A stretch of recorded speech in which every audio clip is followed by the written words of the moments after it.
Hello বন্ধুরা, আজকে একটা মজাদার চিকেন রেসিপি নিয়ে আসলাম আপনাদের সবার সামনে। তো মূল রেসিপিতে চলে যাচ্ছি। তার জন্য আমি এটা পাতিল বসিয়ে দিয়েছি। ওইখানে পেঁয়াজ, রসুন, আদা সব কিছু একসাথে ব্লেন্ড করে নিছি।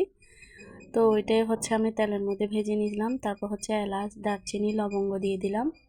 তারপর নারকেল বাটা একসাথে সব কিছু দিয়ে আবার ভালো করে একদম ভেজে নিব।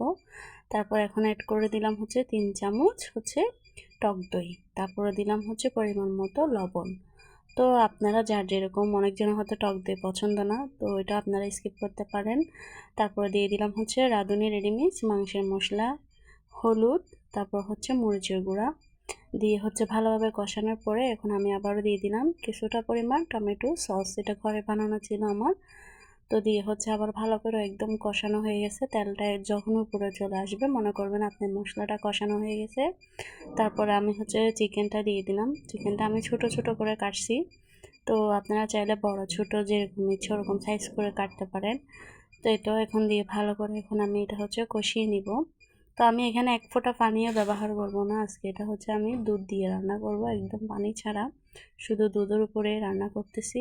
তো আপনারা যদি তরল দুধ না থাকে তাহলে কিন্তু আপনারা অবশ্যই পাউডার দুধ দিয়ে রান্না করতে পারবেন। তো এর মধ্যে আমি কাঁচামরিচ দিয়ে দিছি কিছুটা, গুঁড়ি মরিচটা কিন্তু তেমন দিই না, একদম কম দিছি।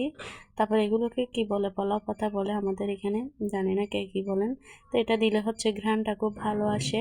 তো এটা আমার চিকেন রান্নাটা একদম হয়ে গেছে পারফেক্ট। একটু রসা রসা পরিমাণ ঝোল রাখছি, যেহেতু পোলাওর সাথে খেতে এটা কিন্তু খুবই মজাদার। কেমন লাগছে অবশ্যই জানাবেন।